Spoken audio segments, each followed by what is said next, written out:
So, good morning, everybody. My name is Richenda van Leeuwen. I'm the Managing Director for Empowering Clean Economies at the Rocky Mountain Institute. We apologize for the delay in getting going with the webinar this morning due to some unforeseen technical issues, which can happen even here in the United States. So we want to thank you all very much for joining us this morning.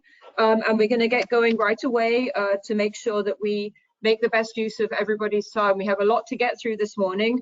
I want to just introduce our panelists this morning, who are Justin Locke, who is our Senior Director, who oversees our work in small island developing states here at RMI.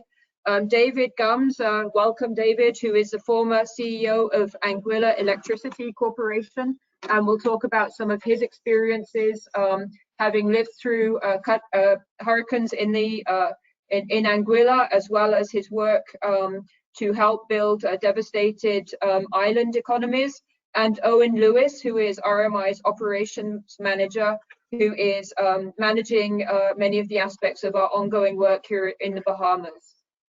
Next slide, please.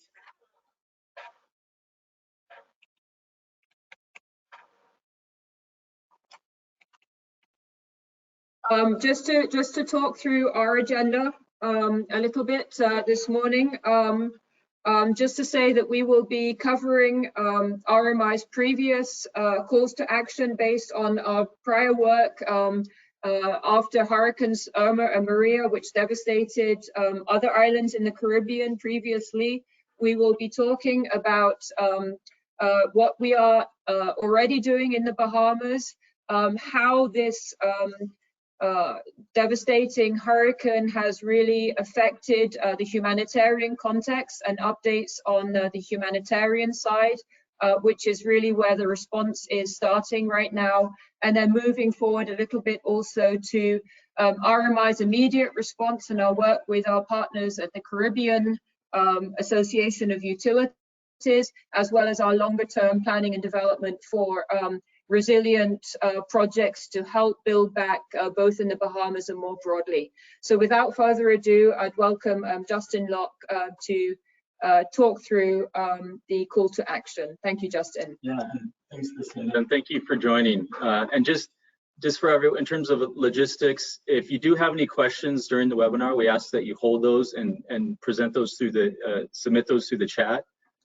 My colleague Katie Lau will be consolidating those comments, and we will leave about 30 minutes at the end to address those.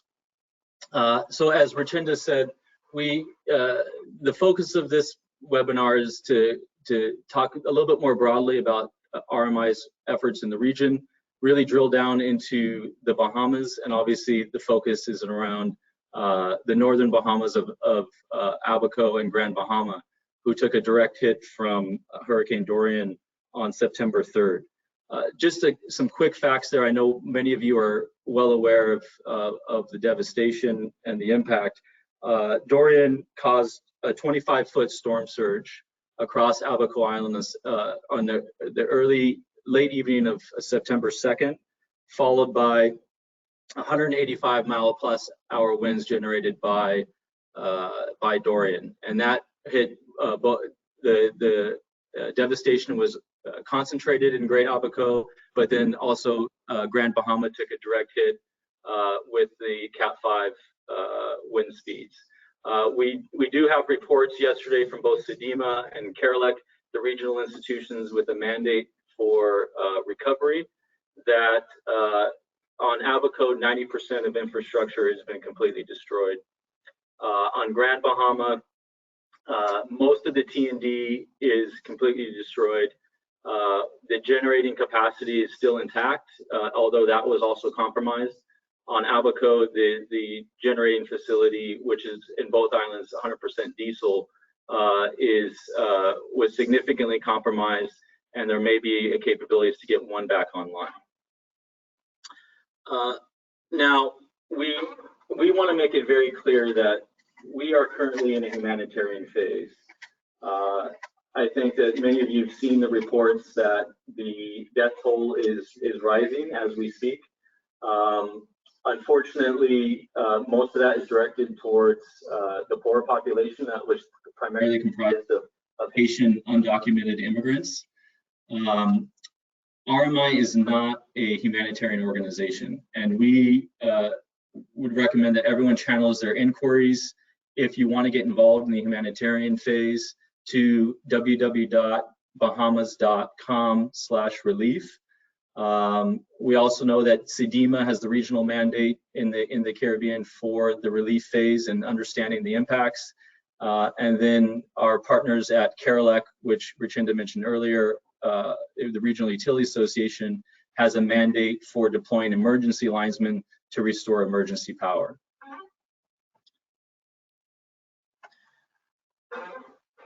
Zooming back about two years now, and many of you are well of Hurricane Irma and Maria. Both Cat 5 hurricanes that hit the Caribbean, several Caribbean countries within 2 weeks of each other. Impacts were seen in Dominica, significant impacts in Barbuda as part of Antigua and Barbuda. Obviously, Puerto Rico is well known, USVI, and British Virgin Islands. Following the devastation that we saw there, what was underscored in the late recovery, early rehabilitation phase was that the significant impacts to these islands, in addition to obviously the humanitarian impact, was the loss of electricity for several days, if not months. That was rooted in the system architecture that is characteristic in the Caribbean, of a centralized diesel generation with long transmission and distribution lines, where the farther you are from where power is being generated, the more likely you are to receive a disruption. Obviously, this system architecture that was replicated from developed countries is inherently vulnerable to disruption, particularly with high wind events such as Irma and Maria.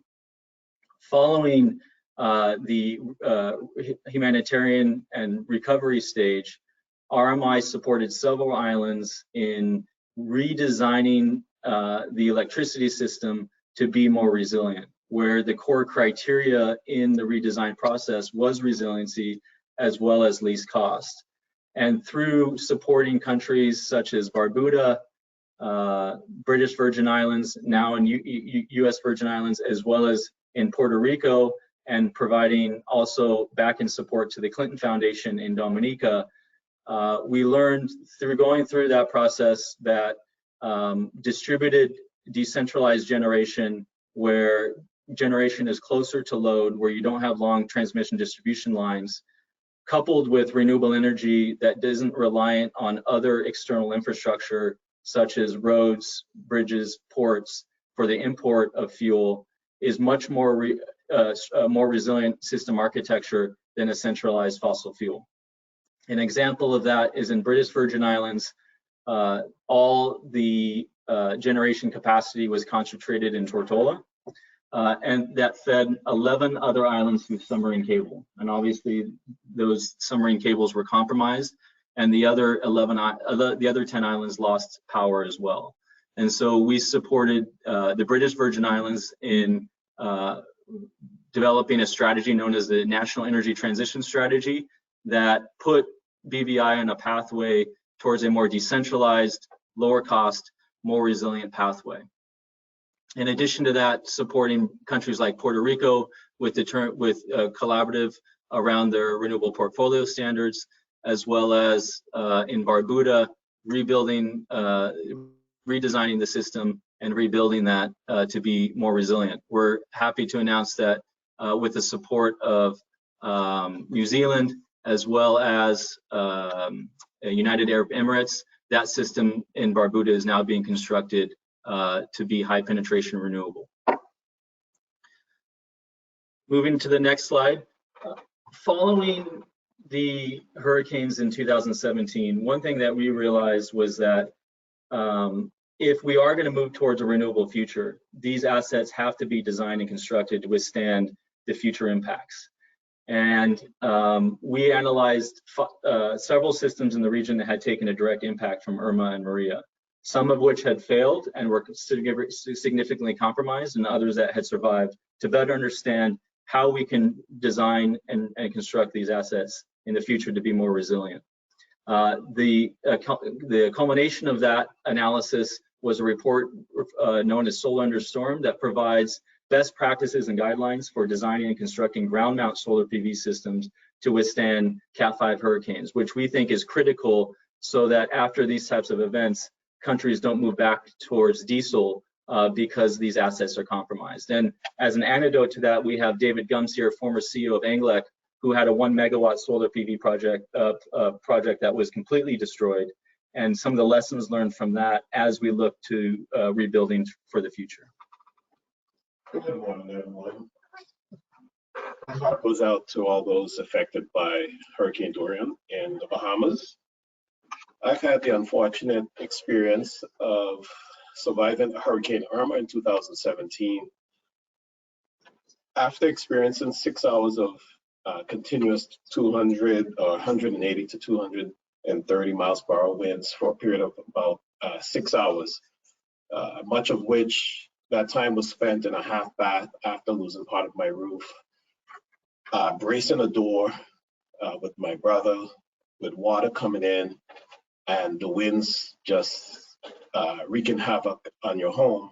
I can only imagine what those persons in the Bahamas and many of my colleagues in the Carolina community have experienced going through Hurricane Dorian. So this is a critical moment for them, and I think this is a great initiative that is being undertaken. Likewise, as CEO of the Anguilla Electricity Company, going through the experience and waking up the next morning, facing the prospects of rebuilding a system, you can only imagine it's a very daunting experience and a daunting thing to face. It really was overwhelming. However, with the partnership of many in the region, through Carolina, with the partnership of many globally, the UK government and others, we were able to overcome that hardship and that difficult challenge. One of the great things that came out of that whole experience was the fact that we had to rethink the way we did things previously. We could not undergo the same experience and have the same outcome. And that's where RMI came into play, where we worked closely with them to develop the Solar Under the Storm white paper. Essentially, we weren't afraid to go in and do the detailed analysis and studies to figure out how we can do this again and do it better. And I think a lot of the lessons learned are shared in there, so I'm not going to go into much of the detail.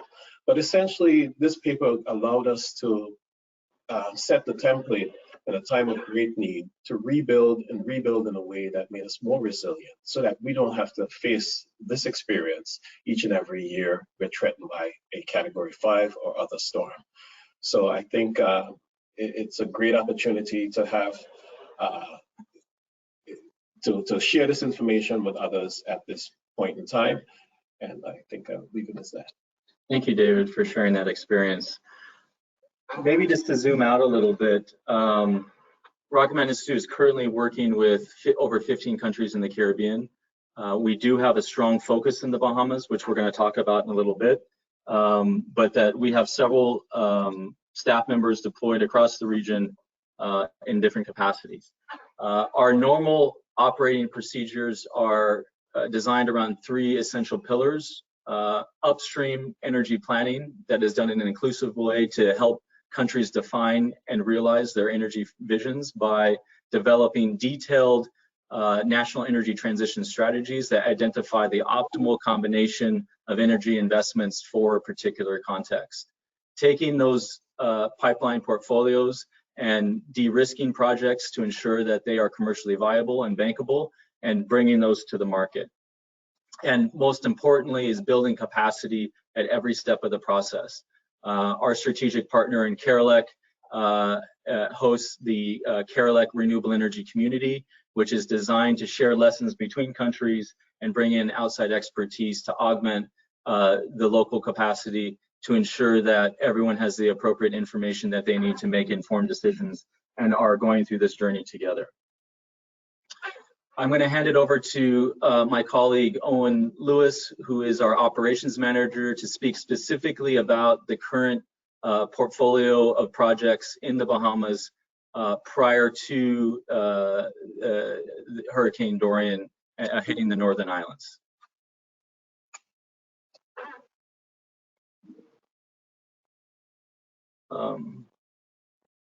So it looks like Owen cannot join. Unfortunately, he's in listening mode. But to speak just very briefly about some of the activities that we've had in the Bahamas since 2014. The priority in the Bahamas has been transitioning the family islands, which comprise 21 islands across the archipelago, which actually includes Great Abaco, from antiquated diesel generation to solar plus storage. We've initiated that process in five islands prior to Hurricane Dorian hitting the northern island of Abaco and Grand Bahama.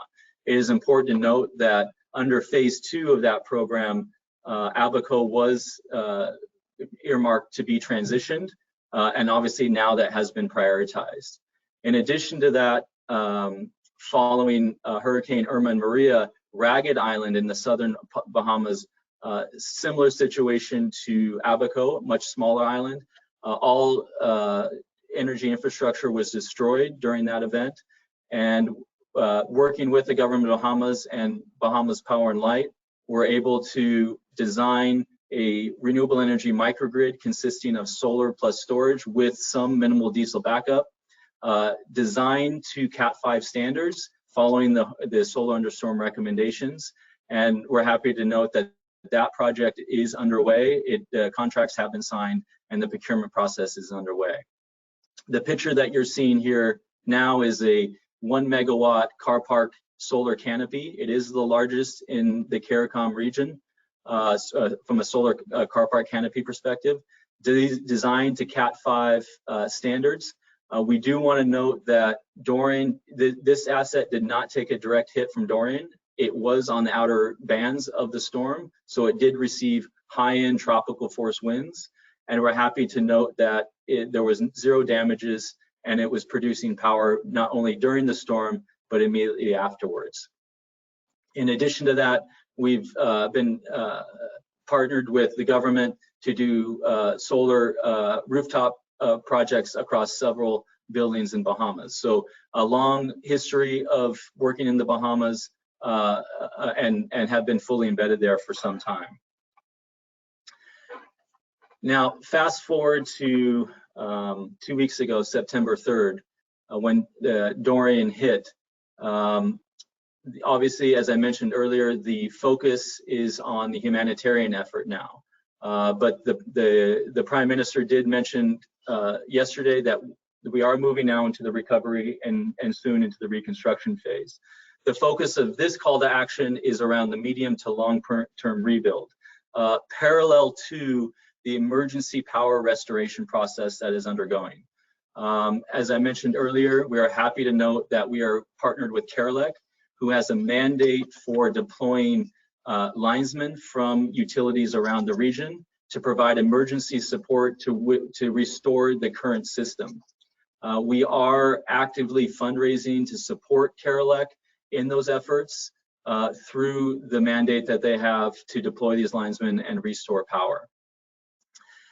Now, but as we look at the emergency phase, we obviously have to, in parallel, look at the long-term restoration of power. Working with BPL in Abaco and working with Emera, which is the utility in Grand Bahama, we have looked at how we build back better, essentially, a new distributed energy system that is lower cost and more resilient, and use this horrific event as an opportunity to leapfrog into a 21st century grid. So how does that process actually play out? First, you start with understanding what the phased load profile will be of the island over a period of time. So obviously, we have to understand that Abaco and Grand Bahama aren't going to go back to what it was the day before the storm. It's going to be a phased rebuild process, and to understand what generation needs are needed at each phase of that rebuilding is critical to better understand how much generation is needed at the appropriate time. Working with national stakeholders, we've already been in discussions with Bahamas Power and Light and the government to support them in thinking through how to optimally rebuild the system in these devastated islands. Once the understanding of what the generation capacity needs are, we'll then move into defining with the stakeholders what the optimal characteristics and criteria are for the future energy system. Examples of that can include obviously resiliency as a core criteria, least cost generation to ensure a low cost of electricity and then obviously reliability. Some combination of these has been the process that we've gone through in other islands, including British Virgin Islands following Hurricane Irma and Maria. These criteria then essentially calibrate the models that we use to generate the optimal mix of energy investments for a particular island, which then defines the portfolio of investments that will be invested over time. And so that process is aimed to be undertaken in a very rapid way, but inclusive way to ensure that it is owned by not only the utility and government, but more importantly, the people and businesses that hope to rebuild on these devastated islands. Following the generation of that report, we would then move quickly into looking at the prioritized set of investments and as quickly as possible de-risking those. And when I say de-risking, identifying where these assets will be located, ensuring that they will be located in, for example, not in a floodplain or in an area that was previously impacted by storm surge, that we understand the soil composition, that we understand any other types of outside influences that need to be incorporated into the design in order to de-risk that project, package it and aggregate it along with other projects in a tender document that would then go out to public bid to make the necessary energy investments for these specific islands. Obviously, throughout this entire process, we would aim to build the local capacity of Bahamas Power and Light to not only repeat this process in the future, but to essentially to manage this new energy system, as well as sharing these lessons more broadly through the CARICOM community. So this is essentially what we've laid out as the call to act, RMI's call to action, together with and in partnership with Bahamas Power and Light and the government of Bahamas. We are seeking resources to help support this plan and to start moving forward, ideally within the next 6 to 8 weeks, once the situation has stabilized and we're able to make progress. So now that is just a very brief overview. We will be moving into questions that have been posed by the attendees, and we've also received some questions previously as well that we'll be happy to address.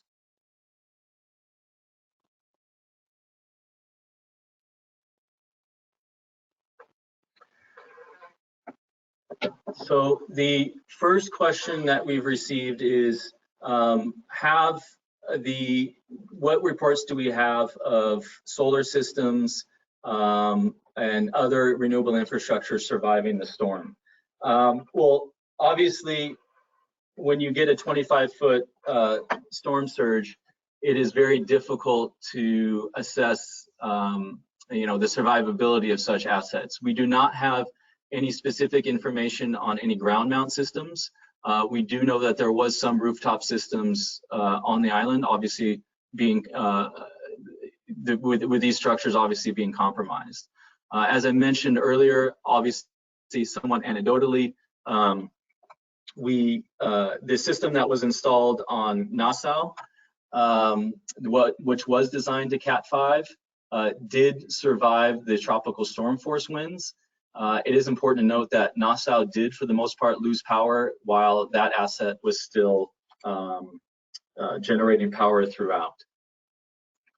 In addition to that, we should have further data once the microgrid system on Ragged Island is is constructed and operational.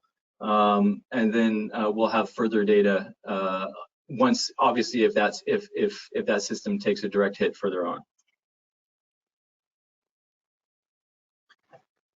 The next question that we received is, what do we estimate as the cost to undertake this call to action? From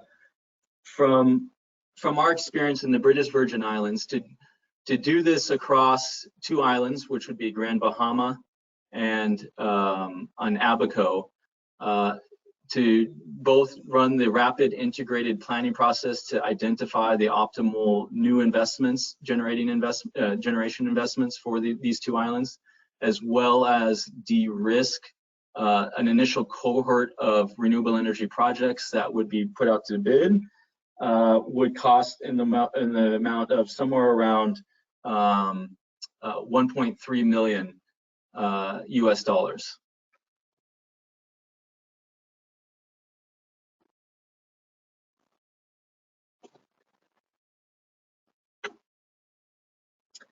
The next question we've gotten here is, how do we see what's happened in the Bahamas offering insights or what lessons can be learned from across the Caribbean? I think this is a really good question. David, I would ask you maybe to also jump in here as well, but I think from our perspective, I think the lessons learned here is that, one, as we mentioned earlier, that the inherent system architecture in the Caribbean of a centralized fossil fuel generated system with long transmission distribution lines is inherently vulnerable to the climate reality. Yes. And that these will continue to happen. Yes. And that moving to a more decentralized generation architecture where generation is closer to load, right? So you don't have this long transmission distribution system, coupled with the use of indigenous resources, will inherently make a more resilient system, right? Yes. And no question about it, decentralizes the risk and improves the responsiveness of the system. So when the system that is totally dependent on a centralized generation point, if that generation point is compromised, the entire island is compromised. Decentralizing it allows the opportunity for the risk to be also decentralized and spread. So hands down, it's a much better approach, and that's what's the significance. And also even rebuilding the larger scale solar farms, solar on the storm, it allowed us to basically look at the construction standards and build it to a higher grade, category 5, which was breaking up a lot of new ground.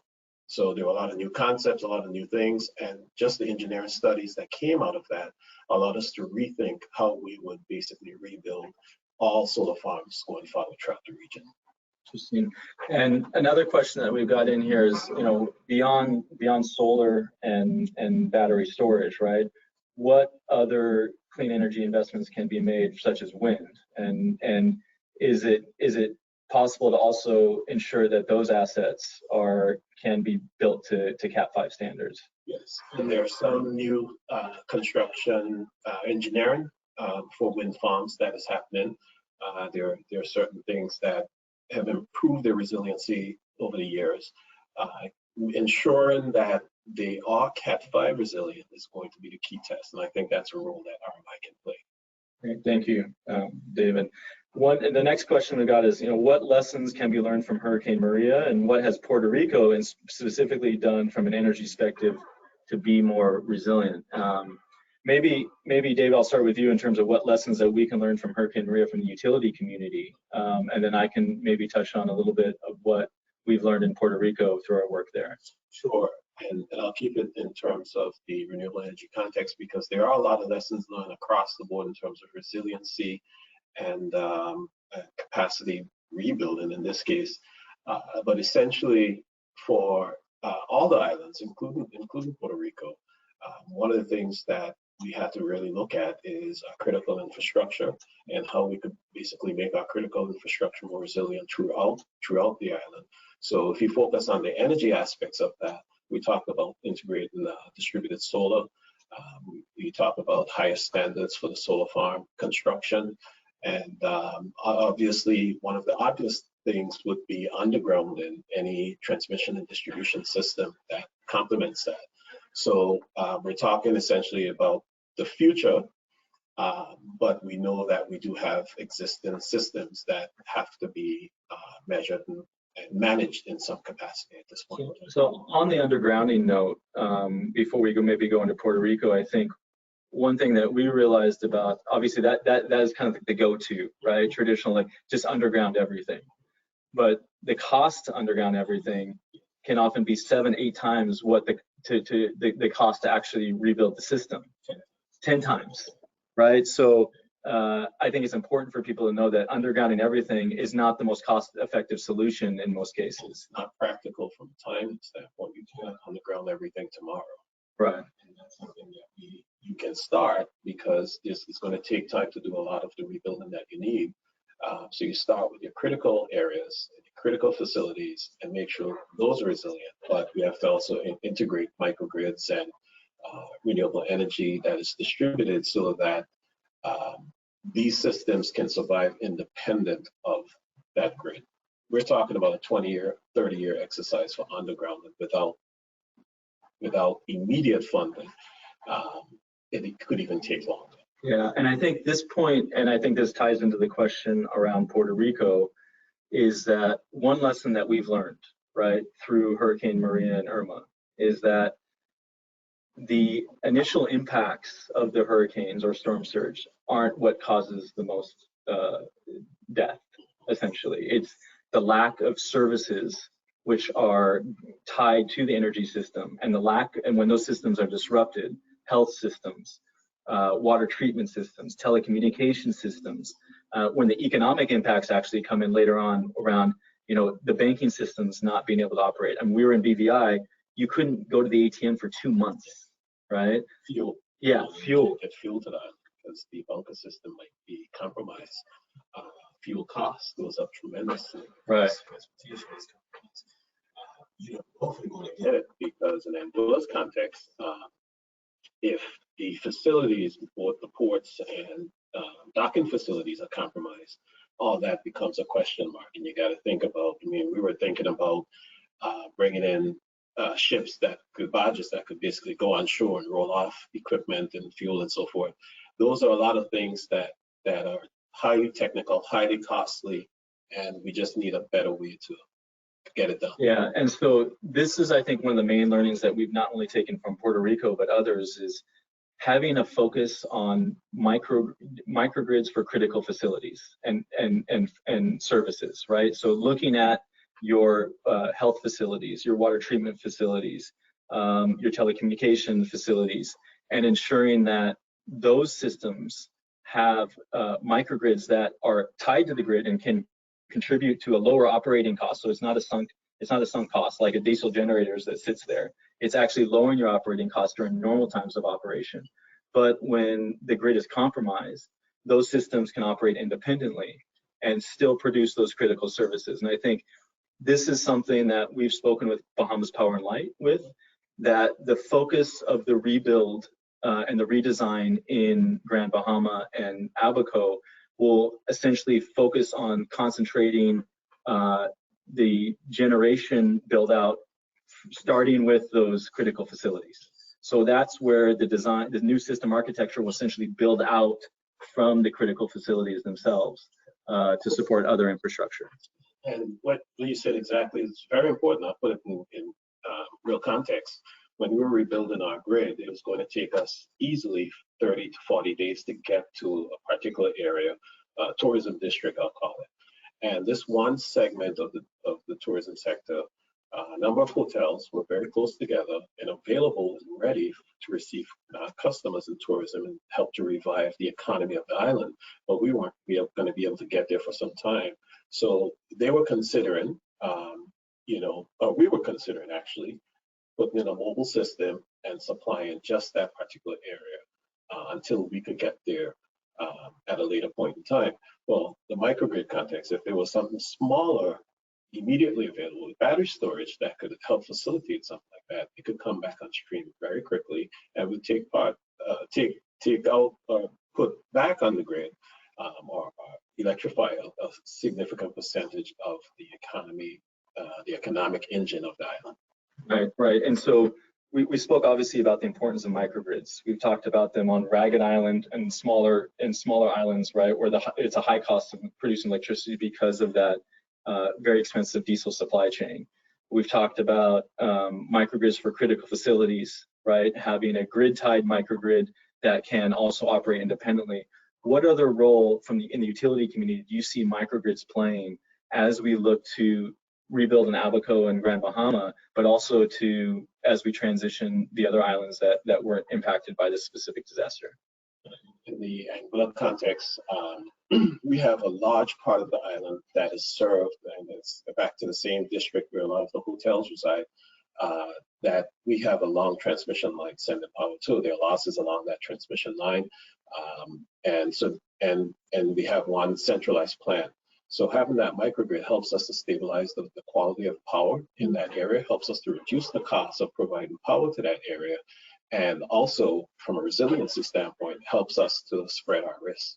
So right. All around, it's a win-win. Right, and so another question that we've just received from the audience, which I think is an important one, is what role, we talked about obviously solar in the storm, right? What additional role do you see RMI playing to support utilities in looking at how they plan and invest in not only the energy rebuild, right, in the countries hurt by Irma and Maria, and now with Dorian, but also in the transition?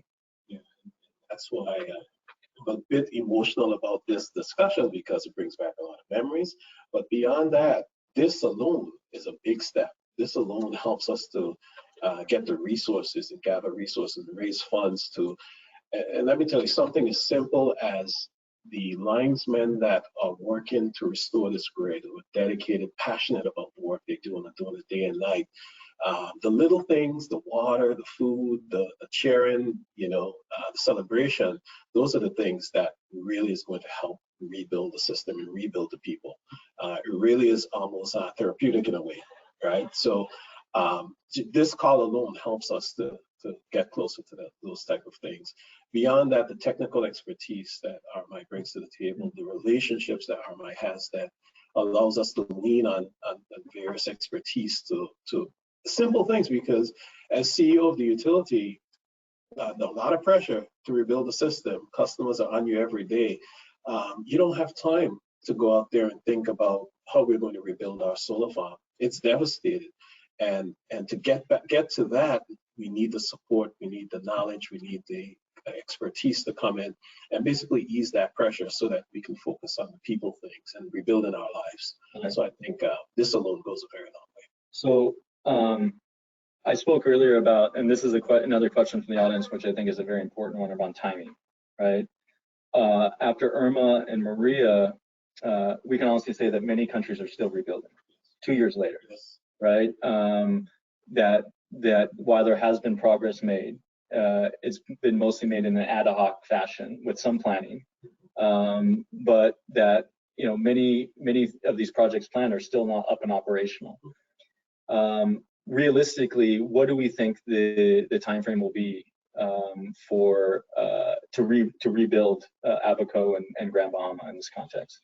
Well, I think in my presentation, I talked a little bit about the differences. Each storm is somewhat different, the characteristics, and I couldn't imagine being under the effects of a storm of this size and magnitude for 30+ hours. So it's very hard to gauge, and looking at just the level of devastation that some of the pictures on screen show, this is going to take a long time. But what is critical is that the people that are there are not suffering, and the human capacity to go beyond the experience of that is short and is limited. So we need to provide as much support as possible immediately. Now, it may not be back to where it was, a month ago. For years to come, I'm thinking probably 10 years minimum to get back to a reasonable standard of things. because a lot of times the interest dies out. So it lasts for about 6 months, a year, and then it dies out and people are left to continue rebuilding. But this level of devastation is going to take a long time. Yeah, I think from our perspective, one thing that's interesting here is that, you know, in responding to Antigua and Barbuda, particularly Barbuda, in responding to British Virgin Islands, and responding to Puerto Rico, those weren't areas where we had boots on the ground already.